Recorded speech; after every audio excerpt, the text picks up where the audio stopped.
Okey, malam ni Mona nak cerita satu kisah seram pasal seorang pemuda, nama dia Saiful. Mula-mula sekali korang kena tahu, Saiful ni memang jenis yang tak percaya langsung kat benda-benda gaib. Hantu, langsui, pocong, semua dia kata mengarut. Kalau orang cerita pasal hantu, dia bantai gelak je. Mana ada hantu woi, ni zaman moden lah. Katanya sambil buat muka tak heran. Tapi korang tahulah, orang yang jenis celupa macam ni lah selalu kena dulu. Cerita start masa dia baru je pindah rumah sewa. Kebetulan malam tu semua housemate dia keluar, jiran sebelah pun tak ada.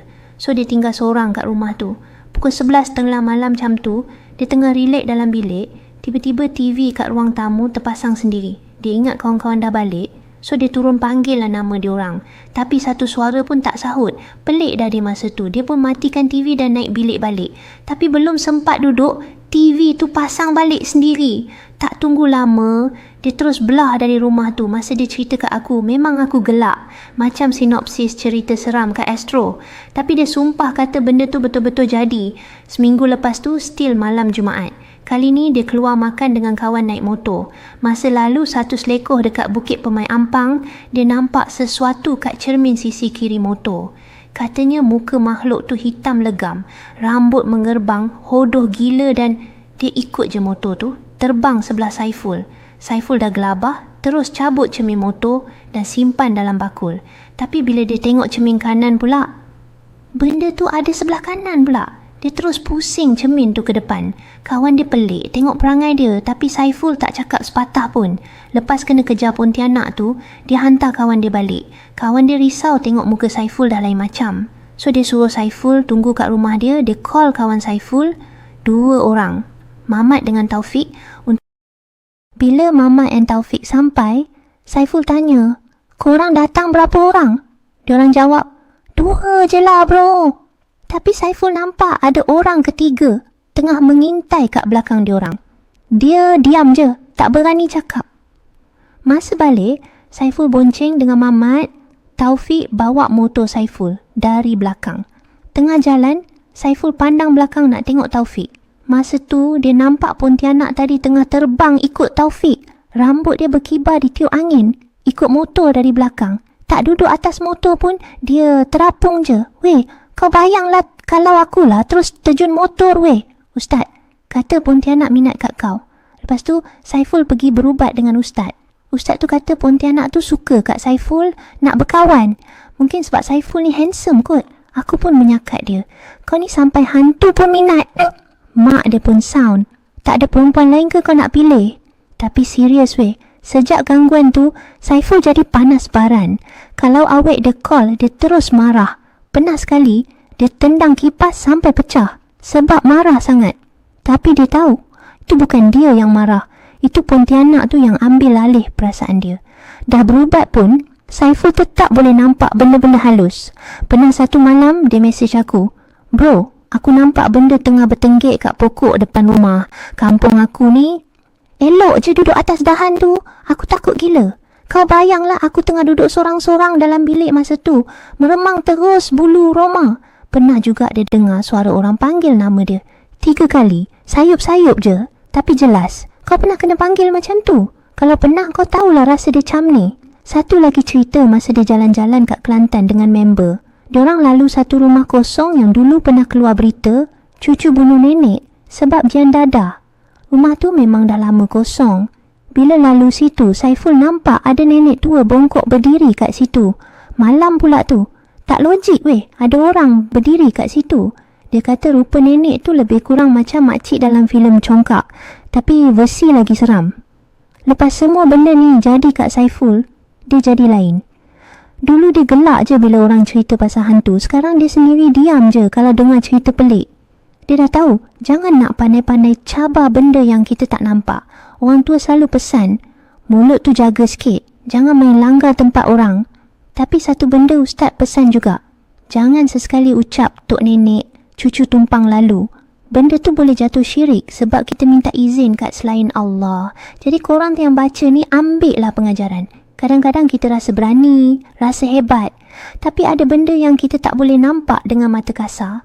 Dunia ni bukan kita punya je. Ada mereka yang duduk sama dengan kita.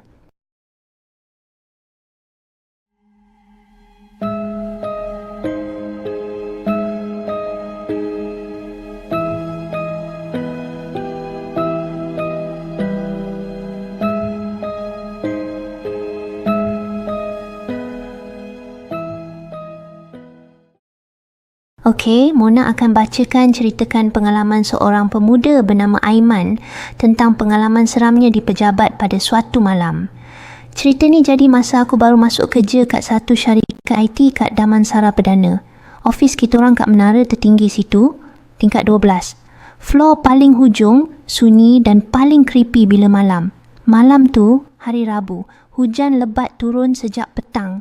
Semua orang balik awal, takut jalan banjir. Tinggal aku dengan Faiz je sanggup stay. Nak siapkan slide untuk presentation tender esok pagi.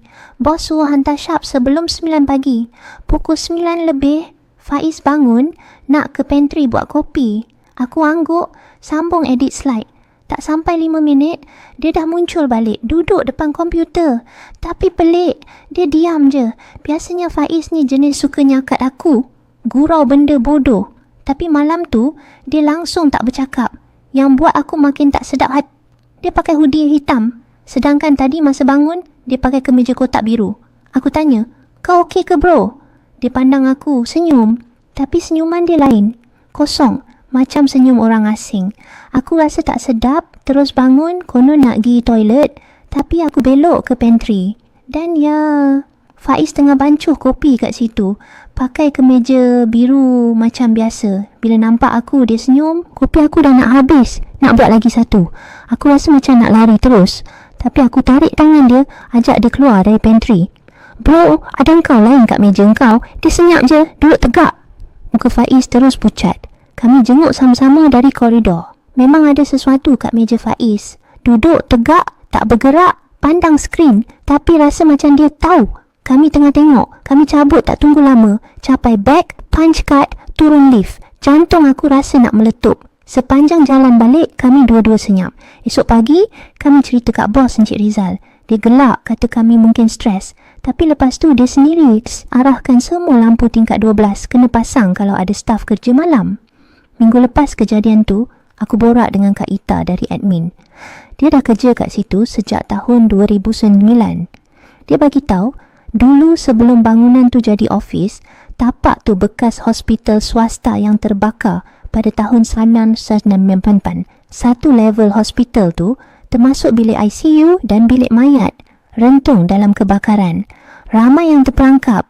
Ada jururawat yang mati terbakar hidup-hidup. Tapi kes tu ditutup cepat.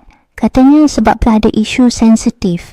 Lepas bangunan tu dibaiki dan direnovasi jadi menara pejabat, ramai pekerja syarikat lama yang sewa kat tingkat 12 dulu berhenti. Ada yang mengadu nampak perempuan berbaju jururawat berdiri dalam pantry. Ada yang dengar bunyi kerusi diseret tengah malam padahal ofis kosong. Tapi kes semua senyap je. Bos tak nak kecoh.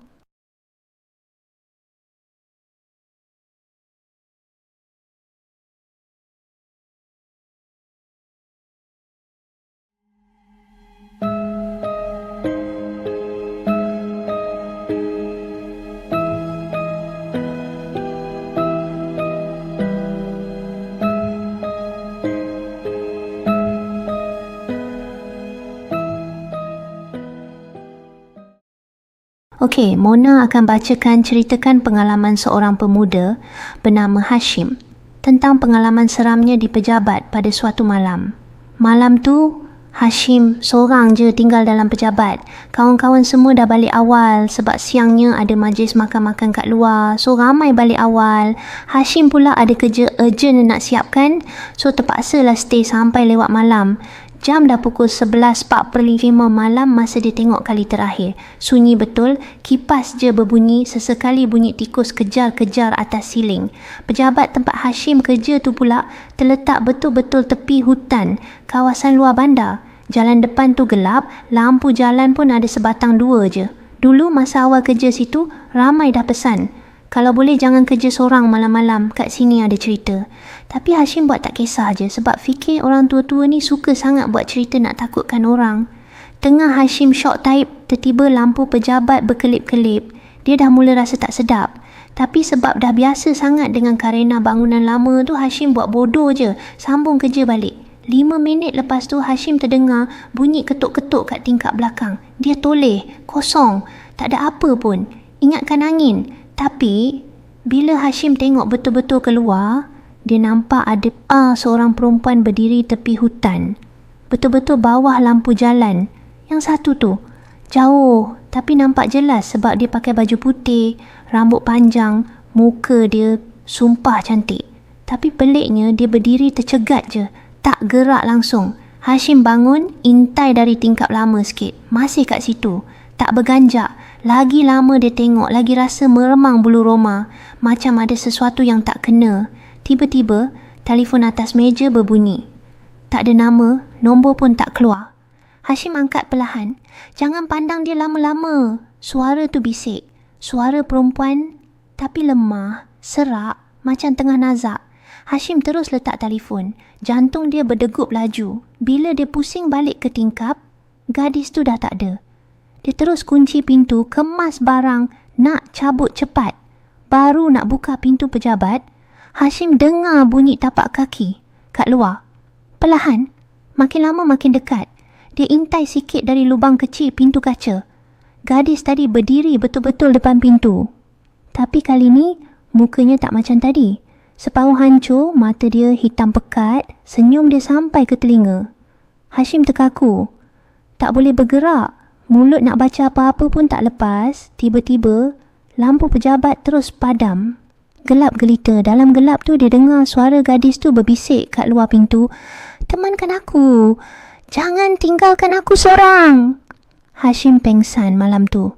Esok pagi, guard jumpa Hashim pengsan dalam pejabat.